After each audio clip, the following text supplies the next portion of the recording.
l'interrogea en ces termes. « Es-tu le roi des Juifs ?»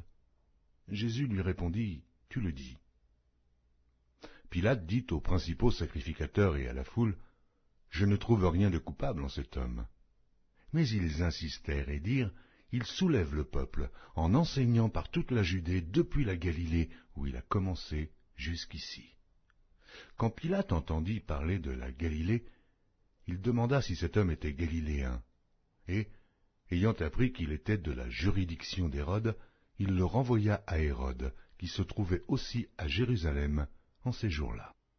Lorsque Hérode vit Jésus, il en eut une grande joie, car depuis longtemps il désirait le voir à cause de ce qu'il avait entendu dire de lui, et il espérait qu'il le verrait faire quelques miracles. Il lui adressa beaucoup de questions, mais Jésus ne lui répondit rien. Les principaux sacrificateurs et les scribes étaient là, et l'accusaient avec violence. Hérode, avec ses gardes, le traita avec mépris et, après s'être moqué de lui et l'avoir revêtu d'un habit éclatant, il le renvoya à Pilate. Ce jour même, Pilate et Hérode devinrent amis, d'ennemis qu'ils étaient auparavant. Pilate, ayant assemblé les principaux sacrificateurs, les magistrats et le peuple, leur dit, « Vous m'avez amené cet homme comme excitant le peuple à la révolte, et voici, je l'ai interrogé devant vous, et je ne l'ai trouvé coupable d'aucune des choses dont vous l'accusez. Hérode non plus, car il nous l'a renvoyé, et voici, cet homme n'a rien fait qui soit digne de mort. Je le relâcherai donc après l'avoir fait battre de verge. » À chaque fête, il était obligé de leur relâcher un prisonnier.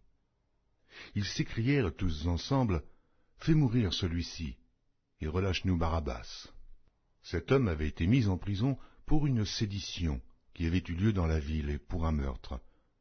Pilate leur parla de nouveau dans l'intention de relâcher Jésus.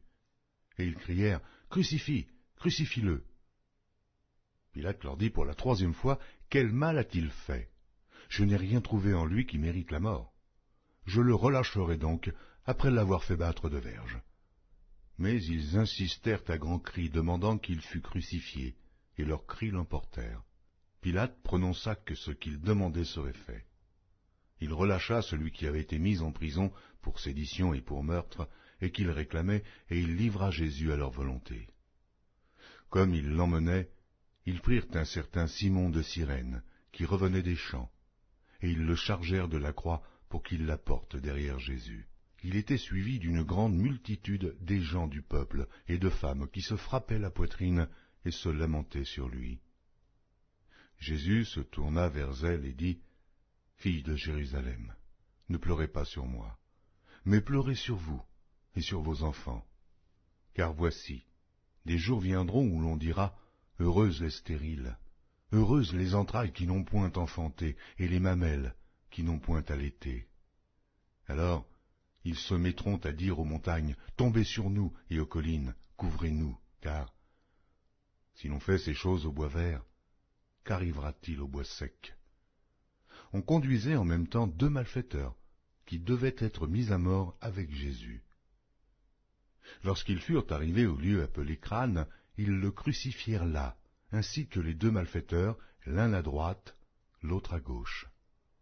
Jésus dit, « Père, pardonne-leur, car ils ne savent ce qu'ils font. » Ils se partagèrent ses vêtements en tirant au sort. Le peuple se tenait là et regardait.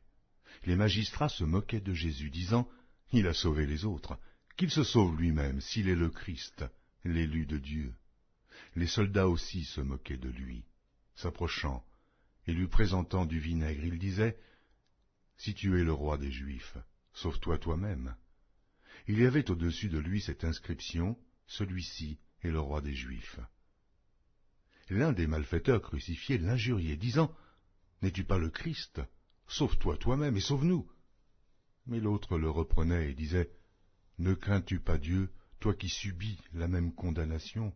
Pour nous, c'est justice, car nous recevons ce qu'ont mérité nos crimes, mais celui-ci n'a rien fait de mal. » Et il dit à Jésus, « Souviens-toi de moi quand tu viendras dans ton règne. » Jésus lui répondit, « Je te le dis en vérité, aujourd'hui, tu seras avec moi dans le paradis. » Il était déjà environ la 6e heure,